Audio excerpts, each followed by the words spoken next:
The moon rose like a wounded lantern, and the city answered. Rusted scaffolds rattled against glass ribs, streetlights bled to a feverish red, and sigils that had slept beneath asphalt finally woke, pulsing through the cracks like an old heart. Finding its rhythm again, the air changed character in a single breath. Ozone and river rot, copper and candle smoke, a sweetness that did not belong to flowers. I felt the call before I named it, a pressure against the bones, a hand closing, round every joint, as if to test the fit. The gauntlet had begun. I walked in with my shadow pinned to me like a sentence.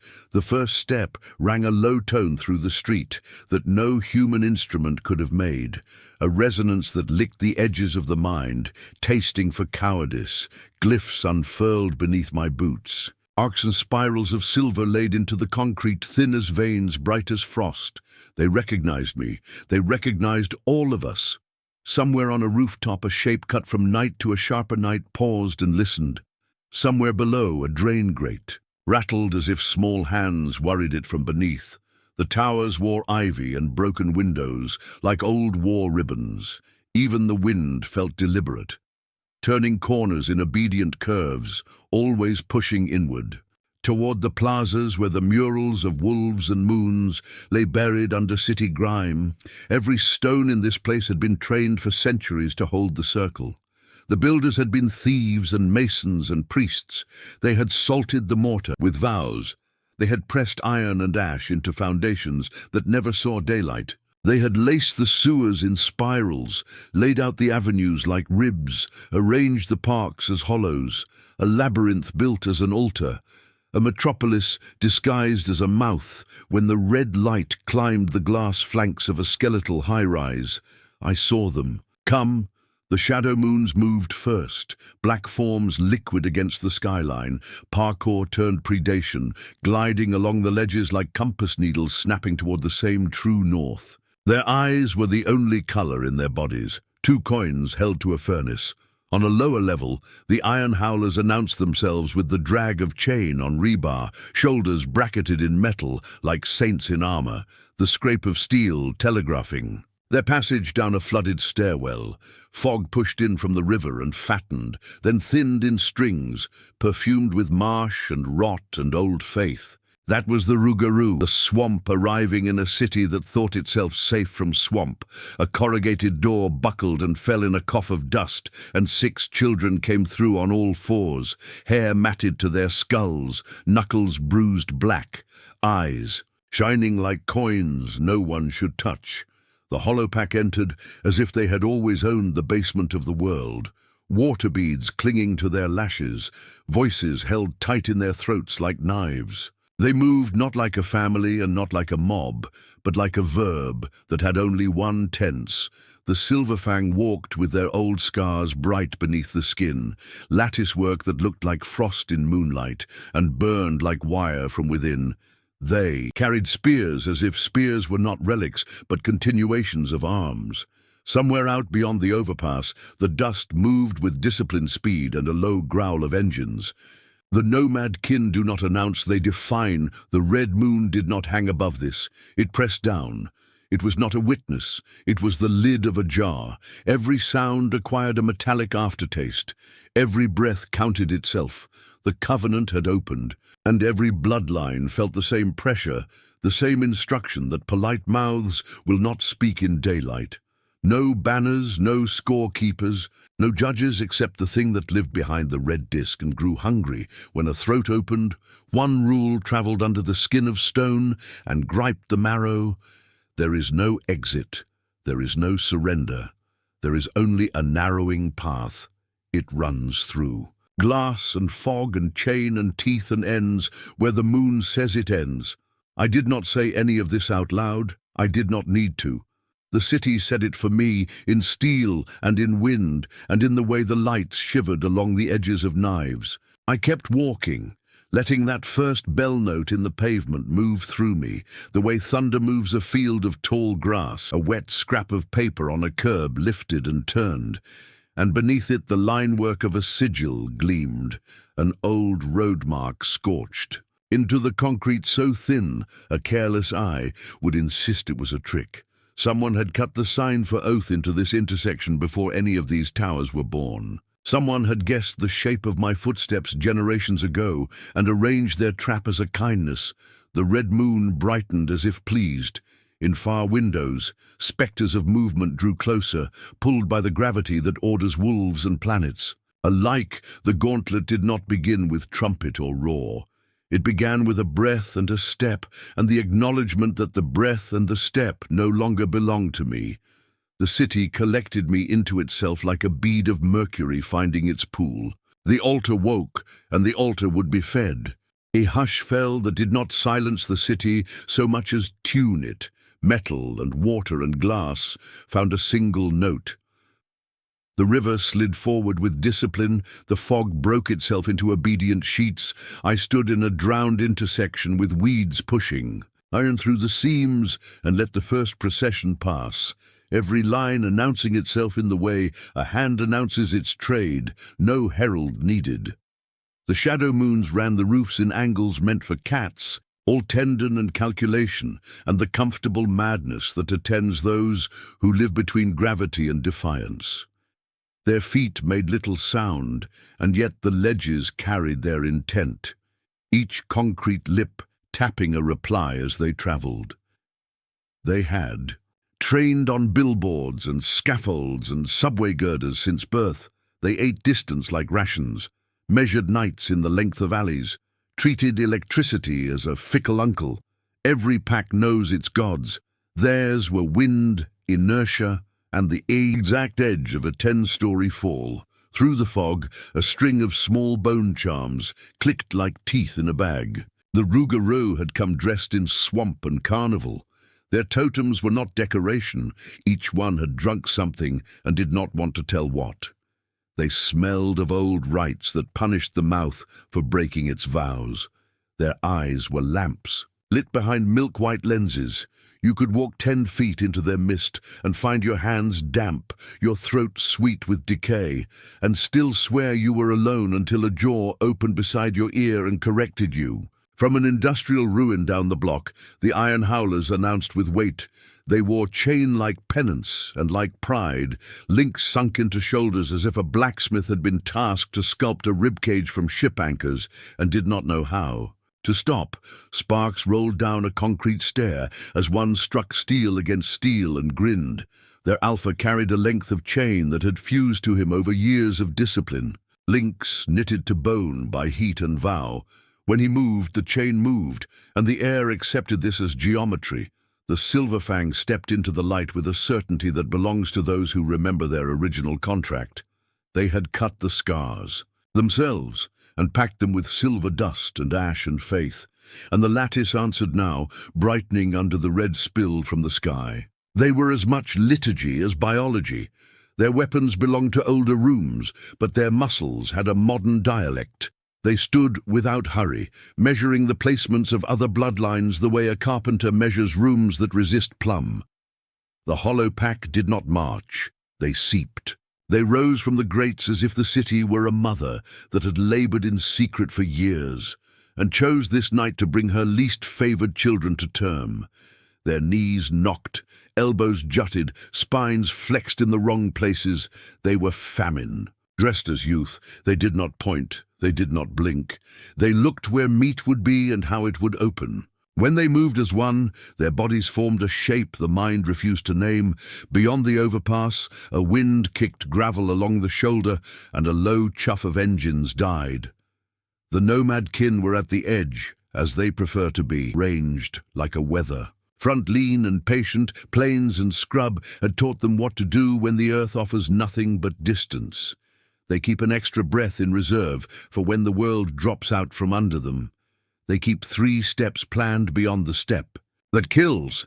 The city made room for all of us and made room for none of us. Alleys that had arteries at their ends folded into warehouses, that had altars for floors. Balconies wore ivy like veils. The stains on the walls had shapes that refused pure accident.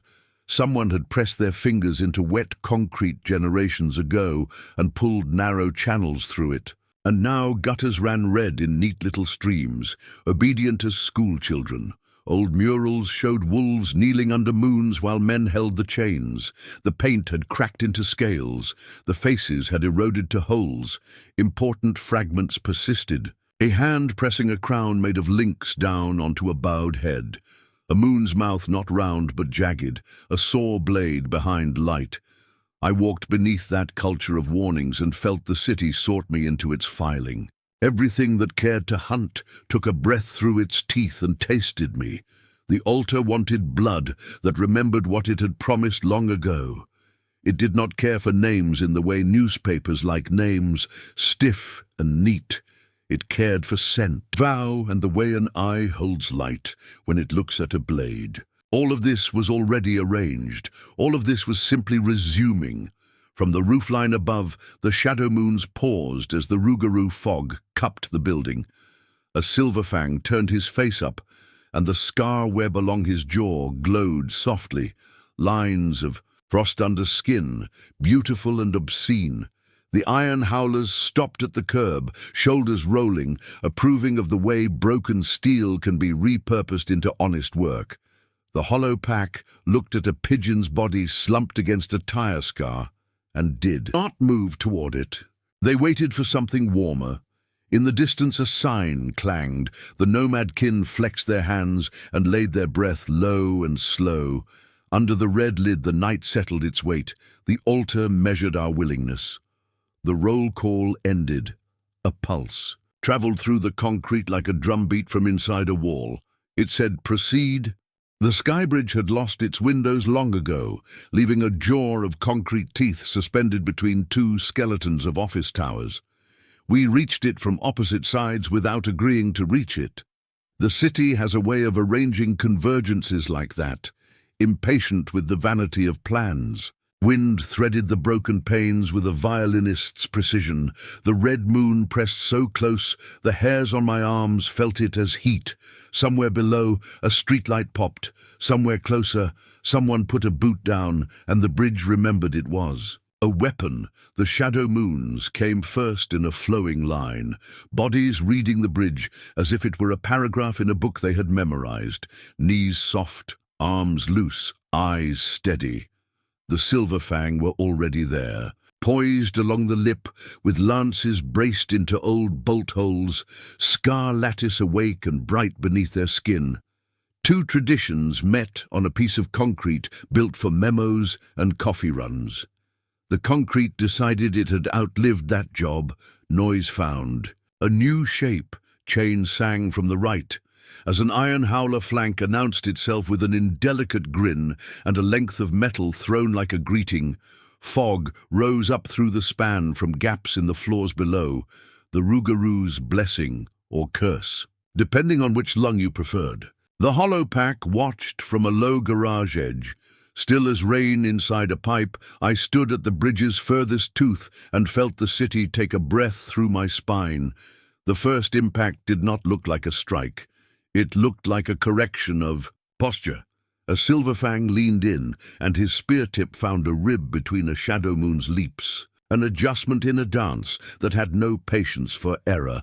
The body received, the dance continued, and only one beat later did gravity take its payment. Blood found the rivulets in the concrete and knew where to go. The chain the Iron Howlers had. Hurled bit into a railing and took two more with its sudden denial of space. The shadow moons answered with a lesson in angles. They gave the bridge a new grammar. The Silverfang answered with a lesson in endurance. They kept their feet when feet should not have had anything under them. Wind cut the fog into ribbons. Through those brief windows I saw a face held together by ritual and will, and a mouth that knew the taste of oaths and steel. I saw a hand close, around a chain with a palm that smoked. I saw a heel step to an inch that did not exist anymore, and invent it through strength. Then the ledge insisted on physics, with a plainness even wolves must honor. One went over. The shape swung into space, caught a rhythm that would exist exactly once, and found none of us willing to rewrite gravity in his favor. The fall took the time it takes to swallow one breath. In that breath, the city did something like prayer. The red light gathered itself and flexed. The body did not break on the street. It broke in the air, silent and neat, a flower of ash opening into the moonlight with indecent grace. The ash curled and rose, as if the air were water, and something under it were inhaling. The bridge felt that intake in its bolts. Every hair on every arm stood, and the scar lattice on the silver fang brightened, as if in answer from within. The hollow pack grinned without parting their lips. The Rougarou fog thickened like a held thought. The lesson arrived under the ribs. Mercy would not be credited here, mercy would be billed. The moon did not want survivors so much as it wanted flavor. We had been mistaken about sport. The altar fed on motion and heat, on the surrender of gravity, on the moment the body became item and the air claimed it. The rule that lives below. The polite rules found its teeth and pressed them lightly to the artery of the night. We bled forward. The bridge took more of us. The shadow moons changed tactics the way water changes shape. They used ledges not as edges, but as hammer faces. They turned empty air into a weapon, and the silver fang into answers.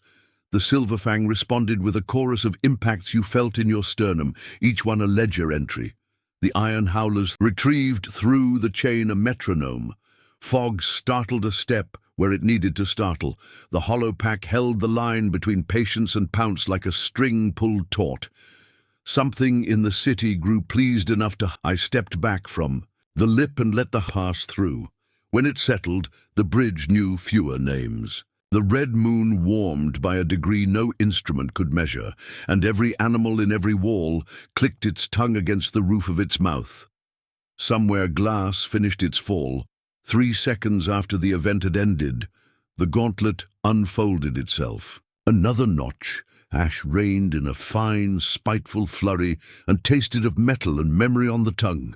We crossed that span because it existed and because the altar had arranged it as a tutor. On the far side, the pavement felt marginally kinder. The kindness was a lie. The city makes these little gestures to keep the rhythm of your hope from flatlining into utility. It wants you to believe there is a choice somewhere left. The red disc overhead narrowed. The murals in the underpass seemed to lengthen their chains by an inch. I wiped ash from my mouth, and it smeared into a line I kept. The night had told the truth in a language I could not pretend to mishear. Mercy would not carry. Mercy would be converted to light in the sky and returned as debt. The river moved into the streets with the certainty of an old habit. It climbed steps and pressed palms against doors until weathered wood surrendered. The fog came in with it, not a blanket, but a choreography. It parted where the Rougarou wished. It to part, closed where they desired curtains. Bone fetishes hung from lampposts by tarred twine, turning slowly, knocking against each other and against the poles with tiny, patient sounds. The smell of it all told stories about fasting and sin, and oaths broken in kitchens by hands that trembled over slices of bread. I walked the middle of the street, because the sidewalks had been turned to rooms by the fog, and because rooms belong to those who make them. The Iron Howlers learned that lesson late. They shouldered into the white, chains clinking, and the fog accepted them, welcomed them, then pressed its weight until links met rebar, and rebar agreed to weld through no fire. Anyone could see. The Alpha jerked and laughed at the same time, a sound that acknowledged both pain and the sincerity of good craftsmanship. He tugged, and the chain bent the wrong way and did not let go. Walls blurred, the red moon soaked into the mist and turned it to diluted blood. Every shape grew a brother, made of shadow and drift. Hard edges softened into invitations. The Rougarou moved through all of this. Even my breath did not belong to me. It went out of my mouth and joined the fog as if hired. I kept my hands low, palms loose, feet careful. Wet leaves plastered the yellow lines. The road had become a throat. The city did not try to hide this. It savored it. The Rougarou summoned. The suggestion of a wall across an intersection, and the Iron Howlers found themselves herded without knowing the word. A chain that had been a comforter's weight turned to an accusation as leverage. That is the manner of fog, when servants of the swamp conduct it. I learned roots. I learned the difference between fog that was invitation and fog that was verdict. The latter tasted faintly of sugar and bone. The former smelled like rain and could be walked. The Rougarou matriarch watched from a doorway cut into mist, half her face shadow, half her face bright with the moon's diluted red. Her hair held charms. Her jawline carried a geometry you might only see at the moment a coffin lid closes. Behind her, the swamp that should not exist here took a breath through city lungs and sighed through city drains. Outside the theater that once promised island music and fluorescent drinks, the Iron Howler Alpha wrenched his fused chain until something in the weld gave and then took again. He smiled in a shape that belonged to stubborn men and old dogs and put his foot against the curb. The fog curled around his calf, tasting. Rougarou shadows tightened their ring. The hollow pack watched from the hood of a car crushed under a tree. Both hands flat, heads tilted, blank in that way that makes blankness a threat. My feet found a sewer lid with a spiral cut into its rust. Old hands had pressed that mark into the mold when iron was cheap and time was cheaper. I counted how long. It took the fog to drift over the mark, as if the spiral altered its current. It did. The city had layers of obedience. Some loyalties remembered older masters. I stepped into the lane the spiral suggested. The fog did not stop me, not because it liked me, but because it liked rules. The Rougarou allowed a man to pass when he read the river correctly. They would kill him later if the altar permitted the courtesy. Near the intersection, a mural had half survived under plastic and algae. The paint showed a man kneeling, not a man, a shape like a wolf on the way to man, or a man on the way to wolf. Above the skull hovered a crown of chain drawn with loving detail. Hands pressed it down, not hands. The suggestion of hands in a style that did not permit the artist to draw divinity except as implication. The link pattern matched the chain that had fused into the Iron Howler's shoulders. Heritage speaks through metal. The fog damped the mural's mouth as if to quiet it. The red light made the chain gleam. The Rougarou closed their circle, fog folding to a seam without flare. When the seam shut, the street lost sound for a long, warm second, as if a cordial host had drawn a door. Shut between rooms, then the iron sang as it always will when forced. The Alpha's laugh returned, dirtier now, and the fog seethed like a pot asked to simmer too long. I kept walking because this place accepts movement as a tithe. I counted breaths in sets of 8, because rhythm is a rope. When the fog finally let the block resume its shapes, the Iron Howlers had reclaimed 2 feet of ground and lost an inch of pride.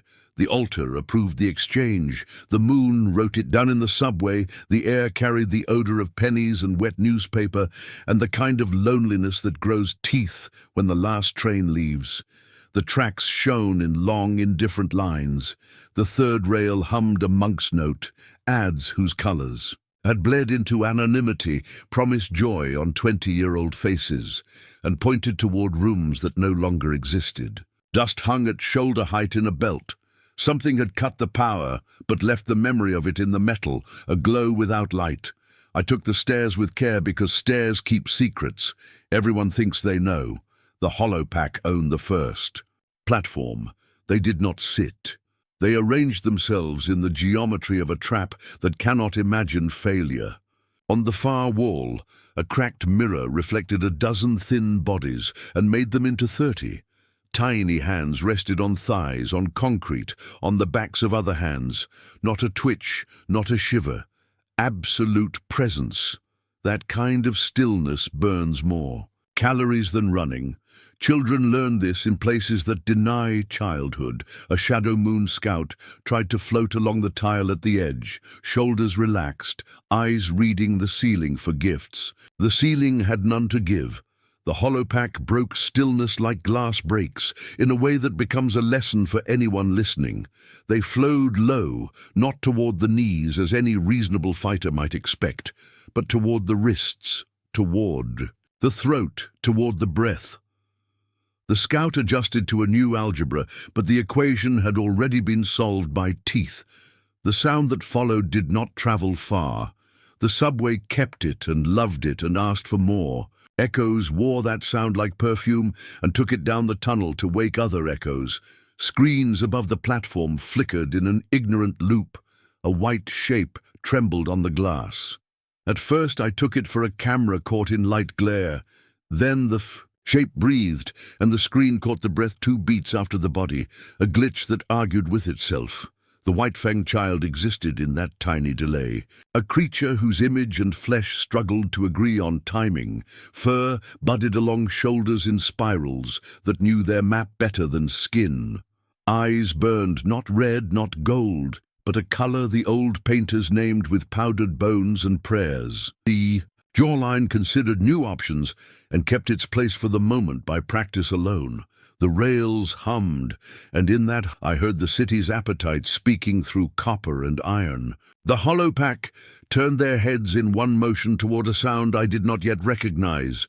A shoe in a puddle, 2 stations down, water on power, a breath taken too near the wall.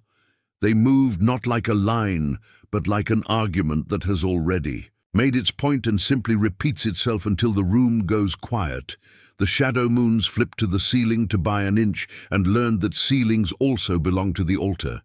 Dust fell in sheets. A tile cracked in 3 fair pieces. Even the rat showed discipline. I slid along a column that had carried numbers once and now wore scratches that convinced me someone had tried to claw mathematics down to something manageable. Drips counted themselves. The red light from upstairs found its way down through vents and grates and settled on the rail in a thin ribbon that pretended art. Under that ribbon, an old subway map had been scraped back to life by an impatient hand. Someone had traced a spiral over the lines, station to station, and looped it at the end where the cathedral symbol sat on the city plan. None of the real maps ever marked the cathedral. Altars are always found that way. Your feet take you, your eyes pretend surprise, your bones confess they had the address all along. Behind me, the sound of small palms on concrete grew, a rhythm like rain taught to keep time. The hollow pack had decided the platform should be shared. They did not hurry, they did not slow. They set the tempo that made your breath betray you. The screens flickered again, and the white-fanged child looked toward where I was not. Glitch upon glitch folded into itself. The child's throat worked. A chain in the frame behind that image rose on its own like a snake tasting air. The subway knew the cathedral's language.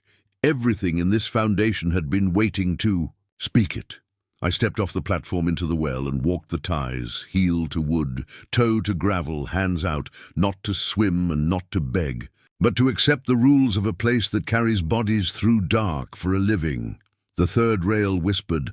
The hollow pack reached the edge and did not jump until the moment the third rail finished its and the died, and silence made a stage. They landed as if the silence owed them a favor. The city permitted my passage because I obeyed its cadence. The hollow pack let me pass because I did not yet look like a meal that justified the work. The white-fanged child vanished from the screen, and a feral ripple shivered the air where a person becomes a thing and then decides to be a person again for 1 more minute. The tunnel opened into a service chamber where a mural of saints had peeled off in scabs and left behind a bare wall ridged with lime and apology. A hatch at the back lay on its hinges. Indifferent wind from above found its way down and carried with it a brief clean note of candle wax and stained glass dust. The rails behind me sang a tiny high song as if a train were due and would never come. I climbed the iron rungs, feeling the metal's memory of hands that had also climbed, some in uniforms, some in rags, some bleeding, one with a crown of links pressing down while he tried to lift his head. The city had a central room waiting. Every story written in the foundation faced its door. I came up into a nave with no roof and a sky that made any roof unnecessary. The red moon poured through a perforation in the clouds as if the builders had planned it that way from the beginning, and they had stained glass remnants held onto, their lead like dead fish hanging to nets. The floor showed the ghost of an aisle, pews long rotted away, a track of nave and transept carved into dust and pigeon claw marks. Chains hung from the clear story like peculiar ivy. Some had fused to the stone, some to themselves. All remembered warmth. The Iron Howler Alpha stood in the center of the nave with his chain dragging a long, luminous bruise across the tile. The Silverfang captain faced him with a spear that had known fathers. Their bodies carried old lessons and recent insults. The altar watched through the moon and the walls, and every mote of dust that hung in the action, like witnesses who are not asked to speak. The Rougarou gathered in the side aisles, where the fog could insinuate itself into the cracks between stone. The shadow moons ringed the clear story, perched on what remained of balcony rails, eyes reflecting in pairs that looked like sequins sewn into a black dress. The hollow pack sat in the front row of the floor's memory of pews, spines straight, hands on knees, like students in a classroom that promised only one lesson. The weapons knew each other. The chain and the spear had found their reasons for existing in the same century. They recognized in each other the kind of faith that shapes steel until steel believes in something. When they met, the echo did not go outward. It went upward into the chain-choked heights and returned as a dull benediction. The Alpha took the chain across his palm and laughed when the skin smoked. The captain bled along the lattice at his jaw and did not blink as the blood sealed. Their dance wrote lines across tile and ash. The red moon read every stroke with a finger held to the page. I moved along the north wall, where an inscription had been laid into the mortar, in letters that had bled and been cleaned and bled again. The work of many hands showed in it, pride and panic and daily repair. The language stayed behind its veil of formality until the light shifted, and the letters that had wanted to be hidden showed their true edges. The victor is a vessel, no trumpet of triumph, no anthem of empire, a sentence with no joy, a promise disguised as reward. The altar does not pretend to pay those who serve it. It appoints. Light from the red disk struck a piece of stained glass, still whole enough to mean something. The image showed a figure with a muzzle and hands and knees and spine and a crown. Of chain hung above, not yet touching, held by pulleys that were not drawn, held by intent that the glassmaker could not show. Hands without owner pressed from outside the panel toward the crown. The figure bowed. The link pattern matched what the Iron Howler wore. Heritage and error were braided so tightly you could not tell where one ended and the other began. The chain met the spear and sparks went up like prayers that had chosen fire over patience. The captain drove. The Alpha yielded. The Alpha dragged. The captain pivoted. Old choreography played that had been written when wolves were young and men were still learning to hammer sun into metal. The Rougarou matriarch watched with a gaze that did not excuse either. The shadow moons flicked their eyes along the roofline, measuring exits they could not use. The hollow pack's jaws worked slow, as if chewing toward a wisdom they already knew. On the transept floor, a spiral emblem had been inlaid with a stone, darker than the rest. My boot heel skidded along its edge and I felt heat through the leather. The kind of heat that hides until the skin is made ready to receive it. The spiral carried the same rule the sewer lid carried. The city had laid this shape under its rooms the way a baker might lay cinnamon into dough for no reason, except to make the bread remember spice. The spiral taught the fog how to behave, taught the chain how to sing, taught the blood where to go when spilled. When the Alpha finally broke the spear near its middle, he held the chain out to take the captain around the neck, the way a man might corral a friend after a hard day. There was tenderness in that geometry and cruelty that had forgotten it was cruelty long ago. The captain stepped forward instead of back, and the lattice in his scars went white like heated wire. The chain touched that heat and shied the red. Moon leaned in, interested despite itself. For an instant, chain and skin and oath and altar achieved a kind of temporary fairness, a moment when each thing understood the other as an equal. Then the moment closed, because fairness does not eat, and the altar must. The captain drove the broken spear through 3 links and into stone. The chain's song changed to a scream, coughed through water. The Alpha smiled at the sound and narrowed his eyes as if he were repairing a clock. The cathedral swallowed the echoes and returned them as a soft note that made the hair along the insides of your wrists stand. The red light shuddered somewhere. High in the clerestory, something gave way, and a length of chain came down with slow ceremony, unspooling from its knot, a crown descending with the confidence of gravity and old instructions. The Rougarou matriarch lifted her head. The hollow pack rose to their knees. The shadow moons glanced to the sides and found no sides to glance to. The chain descended deliberately toward the center of the nave. It did not care which skull received. It had never cared. It had known centuries of heads and would know centuries more. The altar announced in its choiceless way that the end of the story had entered the room. The white-fanged child stood under the descending chain without realizing, body half-turned, as if still listening to a sound the rest of us had lost in the subway.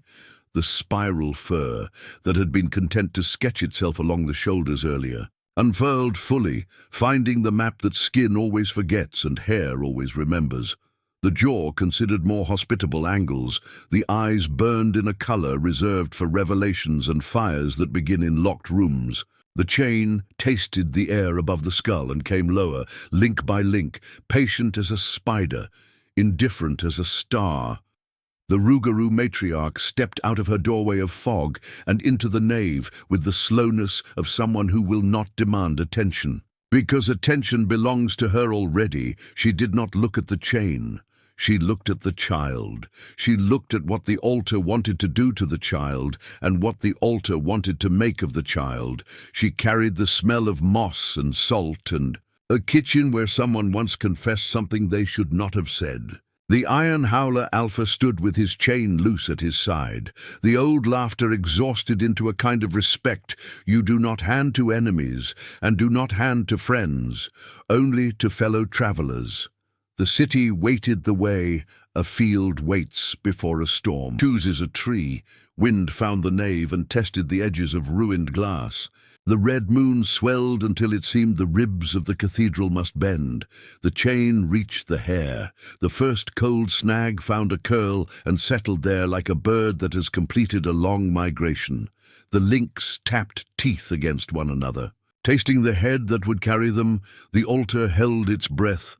The room obeyed. I stepped forward, because something in the arrangement of bodies and light required a body that did not belong to any of the old forms. The white-fanged child looked at me without looking at me, eyes full of the red sky and the delayed echo of a train that would not come.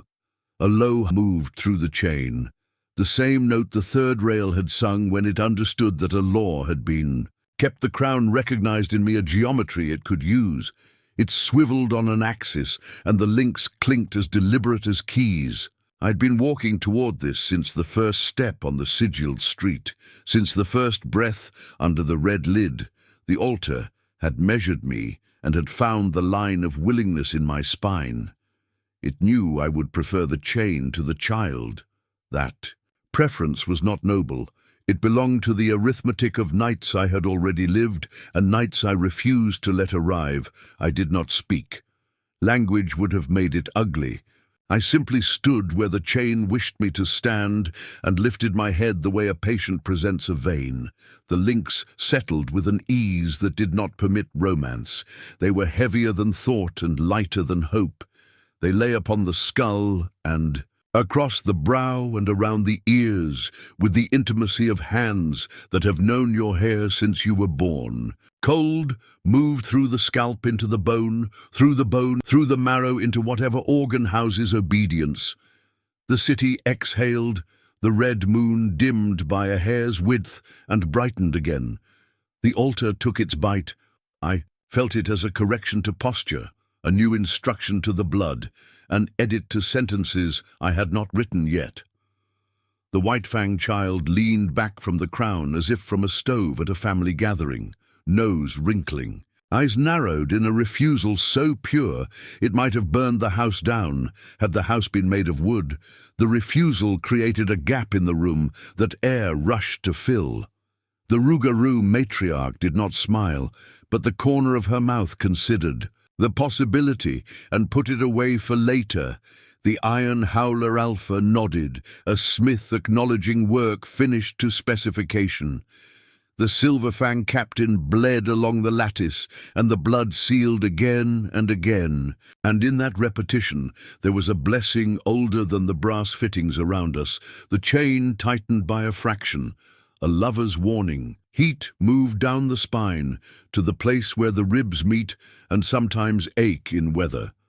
The altar completed. Its arithmetic, the victor is a vessel. No parade followed, the chain did not ring.